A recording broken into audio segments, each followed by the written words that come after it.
This is an Audacy original. This is the War in Ukraine Daily. I'm Charles Feldman. And I'm Mike Simpson from the KNX Audacy studios in Los Angeles. We've covered the pandemic for the last 2 years now. A new focus here, Russia's invasion of Ukraine. Today, Russia appears to be gearing up for an attack on Ukraine's capital city. We speak to a teenage refugee who is now in Greece with his family. And we hear from a Ukrainian woman who got married the day the Russians invaded. President Biden announcing more sanctions on Russia's economy. But we start with the very latest in Russia ramping up its offensive. The stalled convoy outside of Kyiv on the move. Phil Ittner, journalist currently in Lviv, Ukraine. Phil, what do you make of what's happening outside of the capital? Well, yeah, guys, it looks like what the Russians are doing around the capital is dispersing into areas where they have more cover from the sky. So into forests, into areas where they can get under some sort of cover, if that's like a roadway that has a crossover or something like that. Clearly, the Russians have changed their tactics because they've been just getting pounded by Ukrainian artillery used in conjunction with drone strikes that they have received a number of drones, particularly from Turkey. And so they are spreading out further into various areas around the capital. Now, whether or not that's strictly because they are having these problems with getting hits from the air or from artillery being targeted from the air, or whether or not they're moving into staging areas is yet to be seen. Of course, the Russians don't necessarily telegraph why they're doing what they're doing. There's also been strikes further into the west, right, in some of these areas that have been a little bit quieter, at least. What do you think that is? Is this actual strategic target stuff, or is this just the Russians doing that terror campaign, just bombing to remind people that, you know what, we can do this? Well, I mean, that might very well be part of it. I can tell you where I am in Lviv, which is a city that has been inhabited for 1,000 years and has a great historical value and cultural value to Europe. Last night, we had at least 3 air raid sirens, and so we had to take refuge here in Lviv, which is relatively unusual. When I first arrived here about a week and a half ago, maybe 2 weeks now, we were getting air raid sirens, but then for a long period of time, nothing until last night when we had those 3 in quick succession. Now, in addition to that, the Russians did actually strike an airport, an airfield, north of me, about, I would say, maybe 60, 70 miles north of me in a town called Lutsk. There is an airfield there that they struck the actual airfield, killing some Ukrainian service members. It is believed that potentially that is because it was going to be used as some sort of air campaign from that landing field, whether that's drones or some other asset. But, you know, for the Russians to use a kind of medium-range missile, which is apparently what actually hit the airfield, there was clearly an indication on their part, from the Russians, that that airfield was going to be used to combat their air power and their air superiority. Mike and Charles, you have to understand one thing that's very important in this campaign, and that is dominance in the sky, something that everybody thought the Russians would just achieve normally, and something that the Ukrainians say they need an awful lot more assistance in controlling. But regardless, we are now 16-plus days into this campaign, and Russia does not have dominance of the air. Journalist Phil Ittner, who is there in Lviv. Phil, thanks for joining us again. We've been fortunate to bring you a number of stories from people impacted directly by the war in Ukraine. Today, it is a teenage refugee who took a 3-day journey with his family to get out of his home country. Nazar is currently in Greece. He says he doesn't know what's next, and his family may go all the way to Turkey. Nazar, what has this experience been like? This whole journey from Ukraine to here was devastating. It was very hard to live through it, as it is very stressful, very hard emotionally and physically. But on the journey here to the Greece, I saw a lot of open hearts, a lot of openness from people and support from different countries. People are accepting my family to live in their houses for no payment. In Greece, they made their paid roads for free. Basically, there's a lot of support for Ukrainians, and I really appreciate that. Tell us about your family. How many people do you have with you? I have a big family. I have 2 brothers, 1 sister, parents, and a dog. And we are traveling on a minivan. Wow. And why did you end up in Greece? My father is looking forward to traveling to Cyprus, as he sees there's some opportunities for future job. So in 3 days we will try to go to Cyprus. Okay, so you're going to keep moving. On your way out of Ukraine, where were you? What city? Give us an idea of what things were like before you made the decision that you had to go.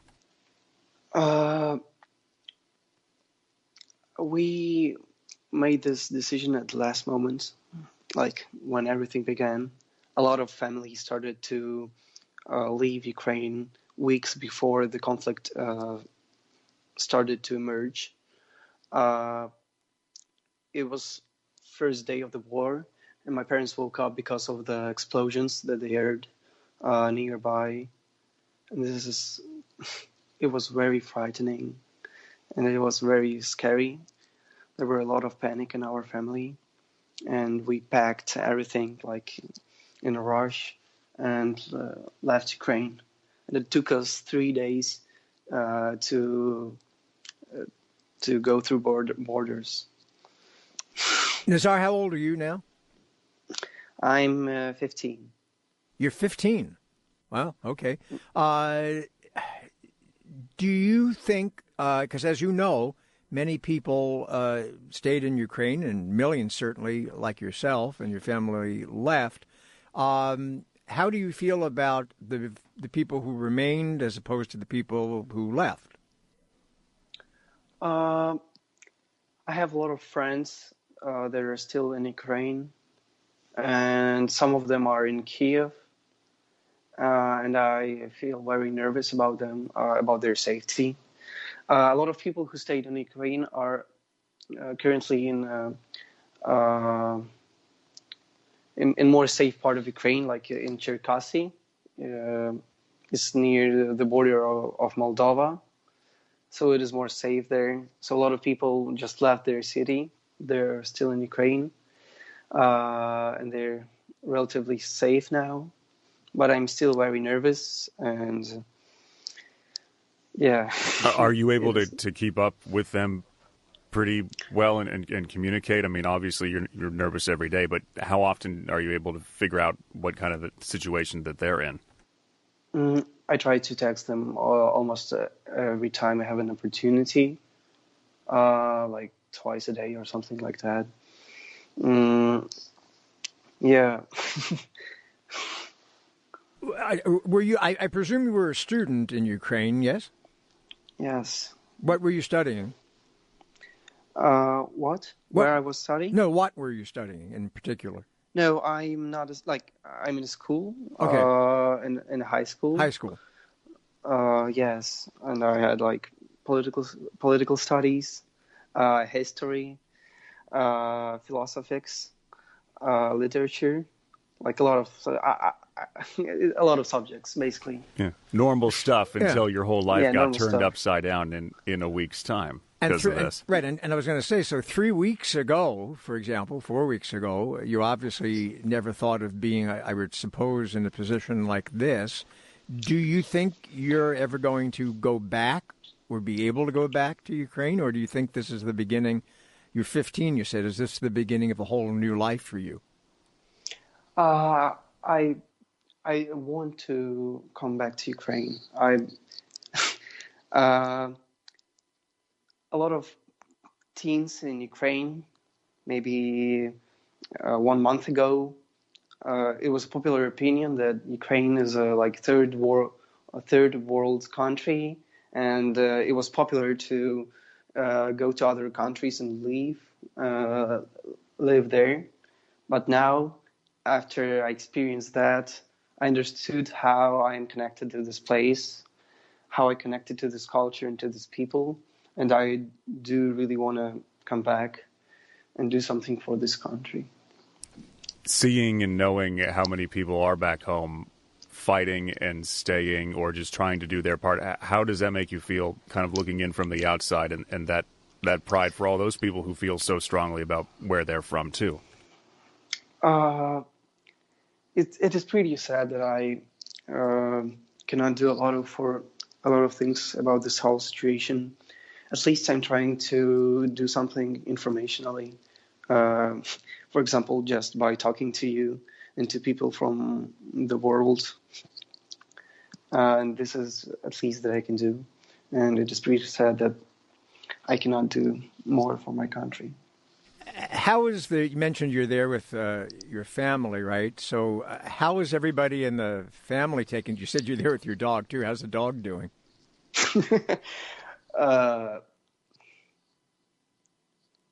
This whole situation is crazy. This is just surreal. It is very hard as we have one infant and 2 kids. I'm the oldest one, so it is very difficult to be for such long periods of time in a van or in a small apartments. That is a very strange experience, and it was very difficult. Did you even know really where you were going, or is it just, you know what, and you were telling us a little bit when we started, we're crossing the border, and then you kind of, what? Did you just really happen upon people who were willing to just open their doors? And that's something else we've seen in some of these other areas as well. Some people are coming with no plan, and it's like, I'll take you in, come with me. Yes, this is like the strangest thing, and I really I'm very surprised that people in different countries are so open and so supportive. We didn't have any plan. First, we planned to stay in Moldova because there are a lot of friends and relatives there. But then we decided to move. But basically, it was not planned, and people are just willing to help, in different places. We found at least 3 families that are willing to help us in Cyprus. And I'm very happy to see that support. Nizal, I'm very glad that. Yeah, I'm very glad that. What do you think about Russians? You're talking about people or what? Could you be more precise? Sure. You've got you've got a government right on the border with yours that's intent clearly on taking over your country. I don't know if you have relatives, maybe even friends in Russia. So I'm curious what your thoughts are now about the Russian government, the Russian people. I will start talking about government. I think that my opinion about Russian government didn't change. In the past, I understood that it was and it is very corrupt. It is authoritarian, and it is basically very radical and very military. This government depends on military forces, and it is very authoritarian. And I knew that in the past, so my opinion didn't change a lot. I just didn't thought that they would actually invade us. So that was quite surprising. I thought that it was a very irrational thing to do, but they did it, and yeah, I guess I just got a proof for my words and for my thoughts. Talking about people, I'm very glad that some people are still willing to protest, knowing that they probably are not going to be heard and they're probably going to be arrested. And I'm very glad to see that. And it is very sad to see that some Russians are very supportive of actions of Putin. And it is very sad to see that a lot of them are just brainwashed by Russian media. Yes. This Nazar there, just 15 years old, with his family in Greece now. Nazar, thank you so much for talking to us. 3 days for them to get out of the country. Mom, dad, a couple other kids. He's the oldest one. They've got an infant with them. Don't forget the dog. The van. And the dog, too. And the dog. Nazar, thanks for the time.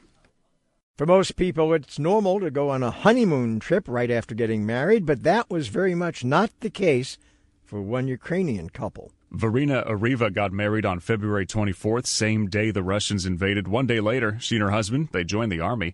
She's now volunteering in Kyiv, and she spoke with Bridget Quinn on 1010 Winds in New York City. Right now, I'm in the center of Kyiv at the Territorial Defense Force base, and it is silent in Kyiv. I have been here for 13 days, so I didn't have an ability to see the city.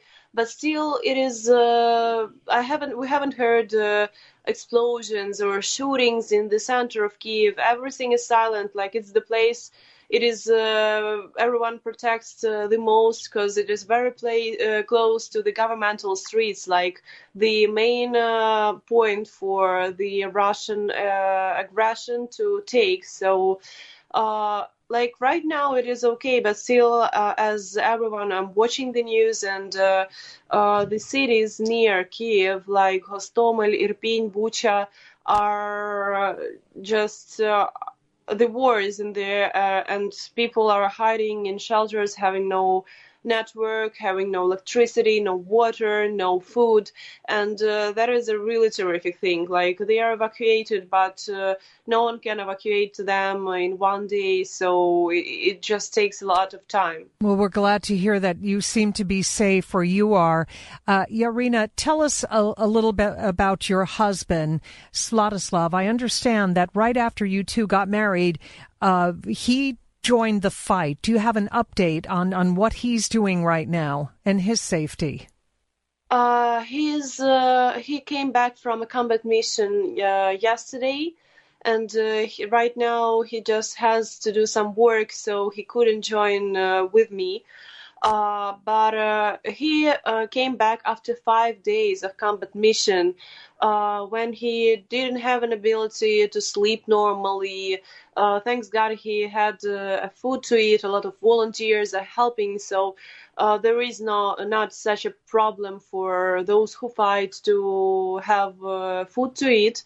But still, he was absolutely exhausted. He came back having even no ability to talk normally.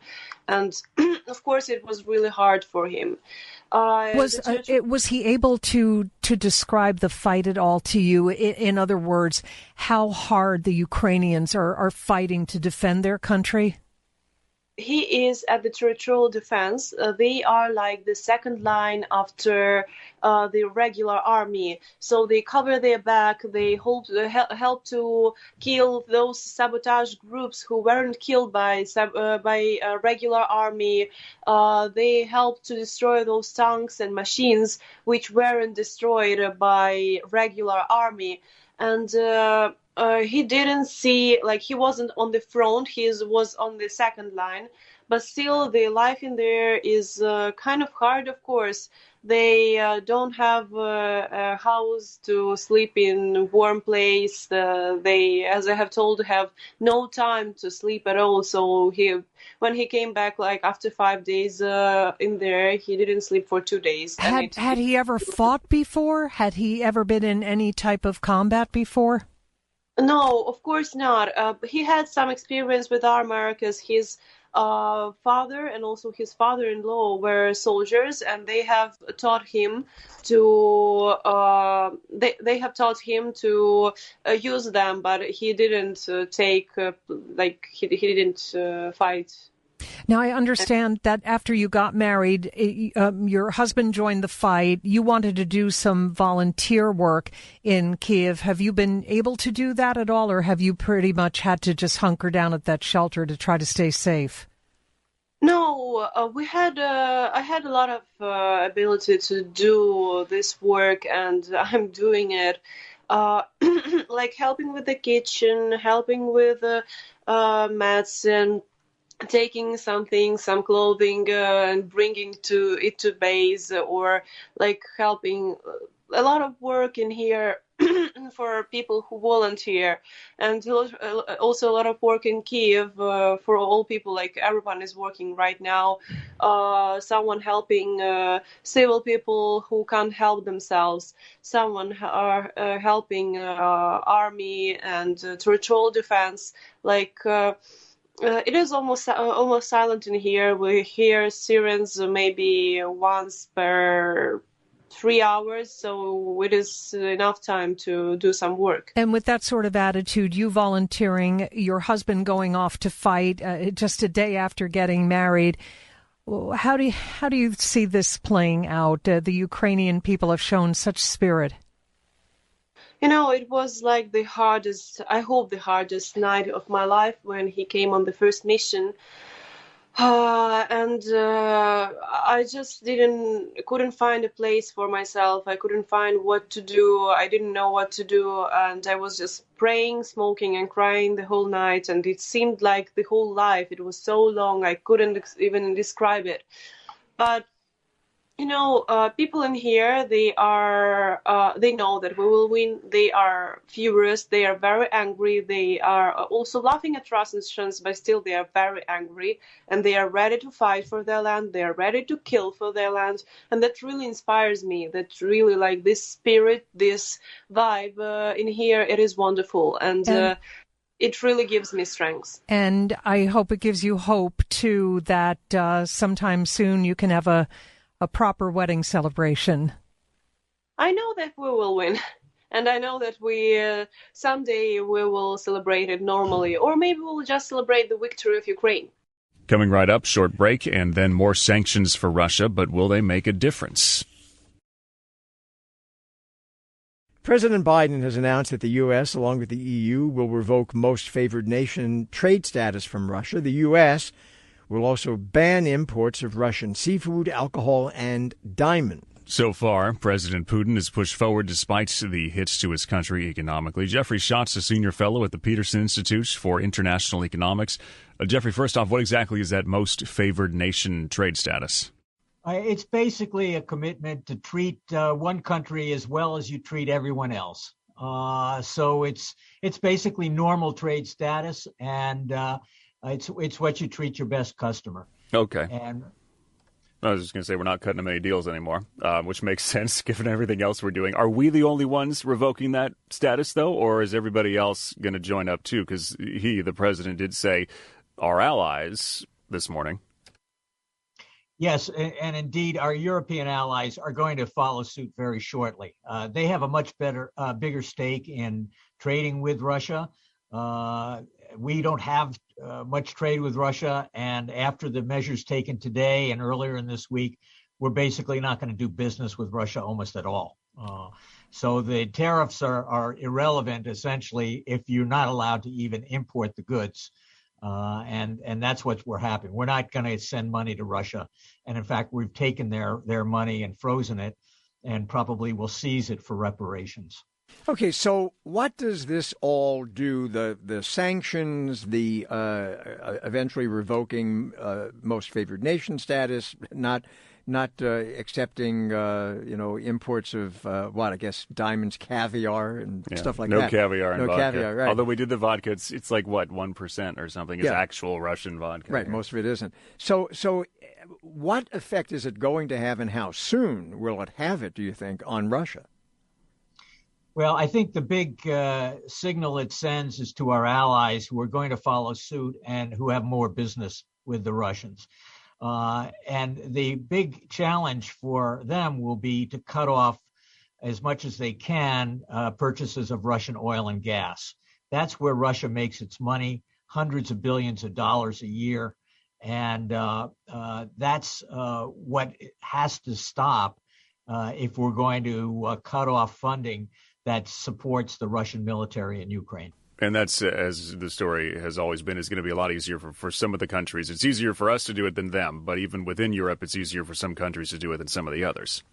Exactly. So what does Russia do? Can it do anything to counter all of this, or does it just crumble? Well, Russia can and continues to get a substantial amount of money from the current sales of oil and gas. And remember, those prices are inflated, as everybody knows. So they are making some windfall profits. That keeps their state government alive for the near term. But this is going to be corrosive over time. But unfortunately, that doesn't help the poor people of Ukraine that are being bombed every day. So we're trying to ramp up the pressure to really get people in Russia to say, this isn't worth it, and to try to get it stopped. But essentially, we're impoverishing the Russian economy and sending them back to the 20th century. Well, yeah, the stock market hasn't been open for basically this whole time, right? Yeah. The market's closed. The ruble has fallen through the floor. Inflation is soaring. You're not going to be able to buy imported goods in Russia very soon, except if they're made in China. And so it's going to affect across the board people in Russia who are going to have only one person to blame for it. Okay, so if Russia were a democratic country, then the strategy would be to get all the voters riled up so they would vote somebody out of office. Since it is not a democratic country, there aren't that many ways of getting Putin out of office. Yes, and there's the old-fashioned way, but I think the military leaders are the only ones who are in a position to do that. Jeffrey Schott is a senior fellow at the Peterson Institute for International Economics. This war is not just about Russia and Ukraine. China, lurking in the background while the country claims it's neutral, it has opposed sanctions against Russia and continues to trade with it. And the way Russia feels about Ukraine, similar to the way China feels about Taiwan. Abraham Denmark, senior fellow at the Wilson Center. Abraham, do you think China could take similar action against Taiwan? Yeah, there's some clear parallels that one can see on the surface, that you have a smaller democracy up against a much larger authoritarian country with a much larger military. But there's also some important differences in that Taiwan is an island. The kinds of amphibious invasion that would be required to take Taiwan is much more difficult than what Russia has been attempting in Ukraine. And there's also, I think, Ukraine is generally seen around the world as a country, as a recognized country, whereas Taiwan is not recognized by most countries around the world, including the United States. So there's some similarities, but also some pretty significant differences. What does China have to offer Russia now, and what does Russia have to offer China? And we'll, for the moment, keep the issue of Taiwan and Ukraine off the table. What does each country have to give the other that makes them, in effect, now such buds? Well, in the at the physical level, there is Russian oil, which China needs to feed its rapidly rising economy, and Chinese money, which Russia needs to pay for everything else. And that relationship becomes even more important, especially for Russia, as the rest of the world cuts Russia off from international markets. They become even more dependent on China. But beyond that, at the political and strategic level, they have a shared animosity, a shared dislike of the United States, of the international rules-based order that the United States created after the Second World War. And they'd like to revise that system to be more accommodating to their interests, that recognizes their status as major powers, that recognizes spheres of influence that the United States, in their minds, should butt out of. So it's really a combination of both the physical, the economic, the political, and the strategic that they see as uniting them. If there's more, oil and energy bans, can China make up for what's not being sold elsewhere? And then on the other side of that, is the Chinese money worth enough to the Russians to bail them out of the economic problems? Well, they can't bail them out entirely. They can't make up for the rest of the world in terms of demand for oil, but they can provide an outlet for Russia, much as China has done for North Korea over the decades, where it's not going to be as good as the rest of the system, but it can greatly diminish the pain of economic sanctions and reduce the amount of pressure that's on Putin and his regime. Coming from a dramatic downturn in the economy can kind of make the pain a bit less intense than it would be otherwise. I want to explore just a little bit more what you were just saying before about the antipathy that China and Russia have toward the Western order imposed after World War II. In their view, what do you think they want the world to look like? If you're the leader of China, or if you're Vladimir Putin, you're the leader of Russia, what do you want this planet to look like? Well, they do have somewhat different visions of what they would like the world to be. Broadly, though, they would like to see both Russia and China recognized as major powers in the world. From Putin's point of view, they would like to have greater ability to define a sphere of influence in which the rest of at least East Asia and Central Asia is deferential to Moscow's interests. And in which Europe has been cowed. The United States is less powerful in Europe, and Russia is able to really dictate terms about how the economic and geopolitical order of Europe is run. Whereas for China, they prefer to see an international system, what they would say is more democratic, which is another way of saying in which the United States is less powerful, in which China is more powerful. China, though, does not seek a global dominance the way we would see it as some previous major powers, some previous authoritarian regimes have done. Rather, they seek deference around the world, where Chinese interests, more specifically the interests of the Chinese Communist Party, are respected around the world and dominant in the Indo-Pacific. Again, in their vision, the United States would be much less powerful. The U.S. allies in Asia, specifically Korea, Japan, the Philippines, Thailand, would be far weaker, if not have gone away. And China would really be able to dictate the major decisions and rules around the international system, and especially in its sphere of influence in the Indo-Pacific. There was a meeting before the Olympics, and then they came out with a statement, the two presidents, and they said that this alliance has no limits. But, I mean, we've seen them getting closer together. How strong are the ties really? Because you can sail in the same direction, but then also, like, if you're taking on water, only to a certain point am I going to bail you out in the end. It's true, and it's short of an alliance or an axis. There's really not that much trust between the two. It's a somewhat transactional relationship, and it's a relationship based on antipathy, not on really a shared vision. The line that I've heard many times when discussing the China-Russia relationship is, that really they'd like to have better relations with the United States, ideally, but they can't, so they really need to align with one another from their perspective to protect themselves against what they see as a more aggressive and hostile United States. So the line that I've always heard is, from their perspective, if you can't be with the one you love the one you're with. And that's really been driving a lot of that relationship for the last few years.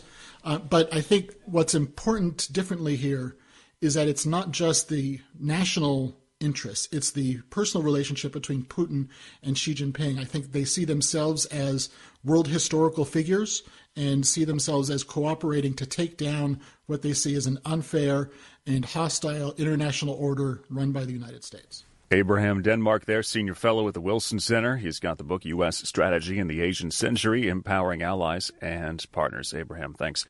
A photographer in Ukraine covering the exodus of people leaving their homeland from a train station in Lviv, which is near the border with Poland, he says he has watched thousands of people waiting for an opportunity to board a train to flee the conflict. The true victims of war, he says, people that have nothing to do with the conflict and whose lives are turned upside down by war. This is an Audacy original. Find us and others on the Audacy app, Apple Podcasts, Google Podcasts, and on Stitcher.